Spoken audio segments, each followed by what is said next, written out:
Hello बच्चों, कैसे उम्मीद करता हूँ बढ़िया होंगे। इस क्लास में हम लोग कुछ इंपॉर्टेंट क्वेश्चन करेंगे और उनको साथ ही शॉर्ट मेथड से करेंगे, जिससे कि आपको समझ आए। इस तरह के आने वाले सवाल आप अपने पेपर में बहुत आसानी से कर पाओ। चलिए शुरू करते हैं, और आगे बढ़ने से पहले वीडियो को लाइक चैनल को सब्सक्राइब कर लेना, जिससे सारे अपडेट आप तक पहुंचे।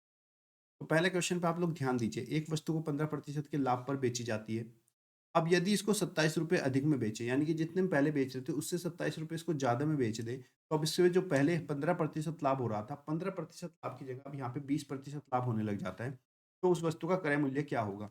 तो ऐसी कंडीशन में अगर मैं वस्तु का क्रय मूल्य यानी कि कॉस्ट प्राइस निकालना हो, तो आपको सिर्फ इतना करना है कि जितना वस्तु कम या अधिक में हम बेच रहे हैं, यानी कि 27 रुपये अधिक में बेच रहे हैं, इसको मल्टीप्लाई 100 करना है और डिवाइड बाय इन दोनों लाभ के अंतर से, इन दोनों जो लाभ प्रतिशत है इसके अंतर से।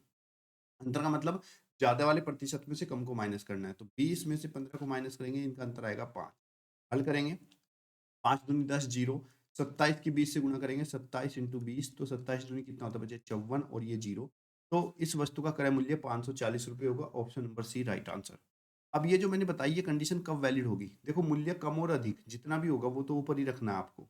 मूल्य का जो डिफरेंस होगा कम ज़्यादा वो ऊपर रखना है, और नीचे की तरफ ध्यान रखना अगर दोनों बार लाभ हुआ, यानी कि पहली बार भी प्रॉफिट हुआ और दूसरी बार भी प्रॉफिट हुआ, तो ऐसी कंडीशन में इन दोनों के प्रॉफिट के अंतर से इसको डिवाइड करना है इंटू 100 करके।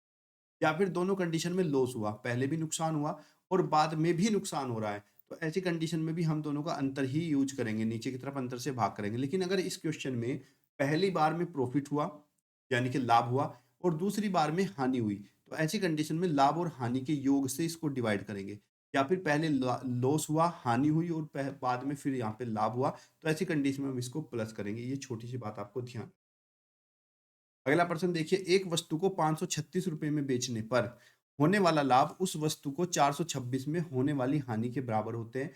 वस्तु का क्रय मूल्य कितना है? तो अगर बच्चे हमारा होने वाला लाभ जो है वो होने वाली हानि के बराबर होता है, तो ऐसी कंडीशन में वस्तु का जो क्रय मूल्य है वो हम बहुत ही आसानी से निकाल सकते हैं। हमें क्या करना है, पहले जितने भी वस्तु हमने बेची, यानी कि पहला सेलिंग प्राइस 536, इसको प्लस कर देंगे दूसरे सेलिंग प्राइस से जो कि हमारा 426 है, और डिवाइड बाय 2 कर देंगे, तो हमारा यहाँ पर क्रय मूल्य आ जाएगा।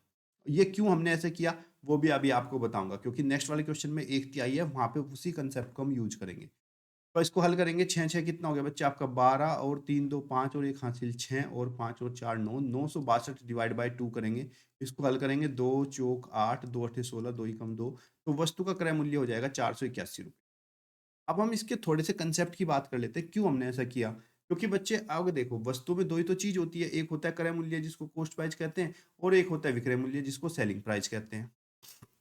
अब देखो, अगर मुझे प्रॉफिट निकालना है तो प्रॉफिट बराबर क्या होता है? Selling price minus cost price, यानी कि विक्रय मूल्य में से क्रय मूल्य को माइनस करना है।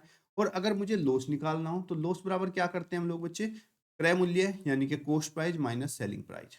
अब आपसे पूछा था कि वस्तु का क्रय मूल्य क्या होगा, तो हमने मान लिया थोड़ी देर के लिए कि वस्तु का जो क्रय मूल्य है, कॉस्ट प्राइस है, वो आपका एक्स है।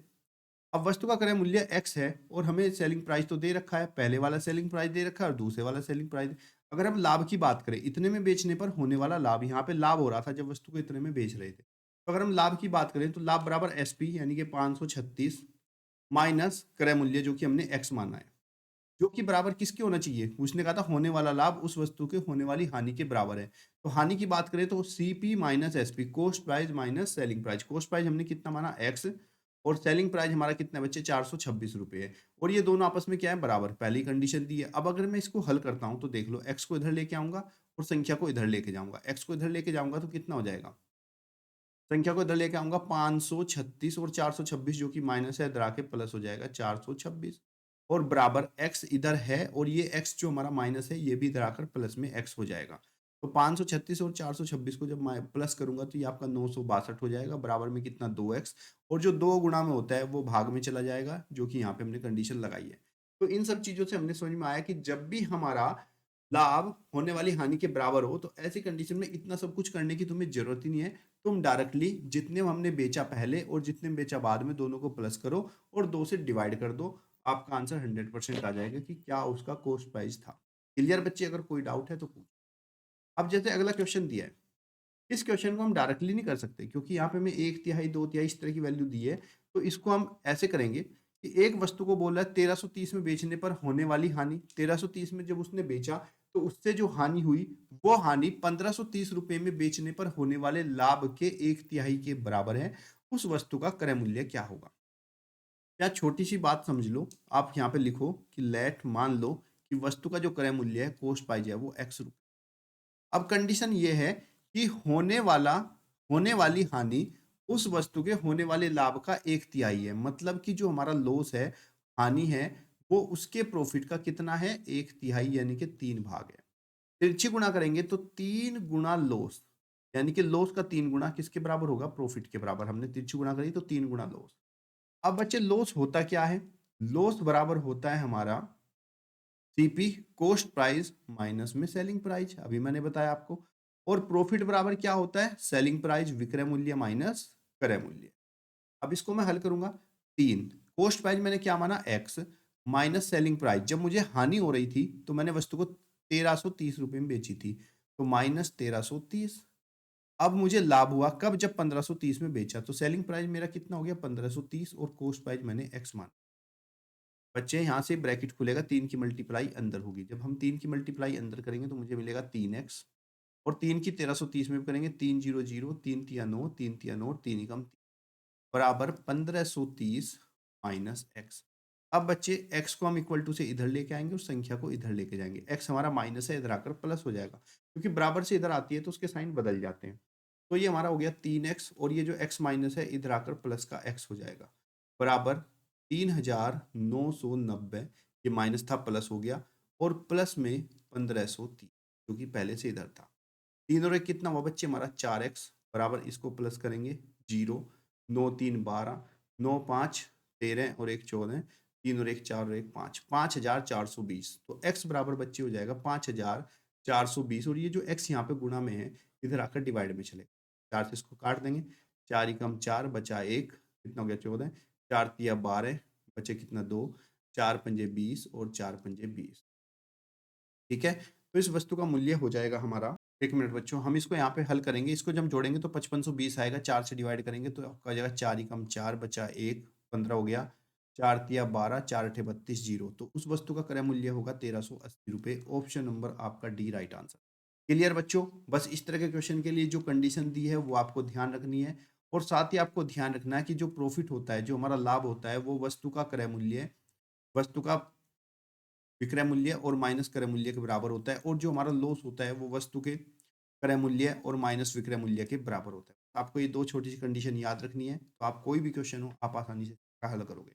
अगला प्रश्न देखिएगा, एक पेंसिल का क्रय मूल्य, अच्छा सवाल है भी, एक पेंसिल का क्रय मूल्य उसके विक्रय मूल्य का 4 गुना है, तो विक्रय मूल्य को कितने प्रतिशत का लाभ या हानि हुई? अच्छा सवाल है। देखो, एक पेंसिल का क्रय मूल्य उसके विक्रय मूल्य का कितना है? 4 गुना। आप यहाँ विक्रय मूल्य से सोल्व करोगे तो मान लोगे लेट विक्रय मूल्य बराबर, यानी कि सेलिंग प्राइस बराबर आप 100 रुपये। जब सेलिंग प्राइस हमारा 100 रुपये हो गया, तो क्रय मूल्य उसके विक्रय मूल्य का कितना है बच्चे? 4 गुना है। तो यानी कि जो क्रय मूल्य है वो विक्रय मूल्य का 4 गुना है, यानी कि 4 गुना सेलिंग प्राइस, जो कि 100 गुना 4 कितना हो गया आपका? 400। अब यहाँ पे क्रय मूल्य ज़्यादा है और विक्रय मूल्य कम, यानी कि वस्तु का खरीदा और सस्ता बेच लिया, कितना लॉस हुआ हमें? लॉस हुआ हमें 400 माइनस 100 का, कितना बराबर? 300। 300 रुपये का हमें क्या हुआ? लॉस। हमसे पूछ रहा है उसका कितने प्रतिशत लाभ या हानि हुआ, तो लाभ तो हुआ ही नहीं, हानि हुआ। और हानि प्रतिशत बराबर क्या होता है कि लॉस अपॉन में क्रय मूल्य इंटू में 100। सो लॉस हमारा कितना हुआ? 300 का, किस पर? 400 रुपये पर, और इंटू में 100। सोल्व करेंगे, 0 से 0 कैंसिल हो जाएगा, 4 से कटेगा 25, तो 25 या 75। तो बच्चे यहाँ पे 75% का जो है हानि हो गई। ऑप्शन नंबर आपका राइट। इसको क्वेश्चन को मैं ऐसे भी कर सकता हूँ, मैंने आपको आसान तरीके से बताया। आप चाहो तो इस सवाल को एक्स मानकर भी कर सकते हो, आप चाहो तो इस क्वेश्चन को एक तरीके से और कर सकते हो कि यहाँ पे जो क्रय मूल्य है विक्रय मूल्य का 4 गुना है, तो हम ये कह सकते हैं कि cost price ratio selling price is equal to कितना? 4 रेशियो। ऐसे भी हम इसको कर सकते हैं। अब बच्चा रेशियो में दिया है तो लॉस इजिकल टू क्या होगा? 4 माइनस 1 बराबर में कितना? 3 का लॉस हो गया। इस पर 4 पर, तो इसको 3/4 इंटू 100 भी मैं कर सकता हूँ। सोल्व करूंगा तब भी मेरा 75% के आएगा। लेकिन ये वाला तरीका बेस्ट है भाई, जो जिस पर आधारित है, जिस पर बेस है, आप उसी को एक्स मान लीजिए ना, उससे हम आसानी से क्वेश्चन को। तो कमेंट बॉक्स में मुझे बताना क्वेश्चन आपको समझ में आई या नहीं। और इस तरह के सवाल ही बच्चों पेपर में आएंगे, तो मैं उम्मीद करता हूँ आप लोग जो है मेहनत करोगे और अपना नंबर लेकर आओगे। के लिए धन्यवाद। जय हिंद, जय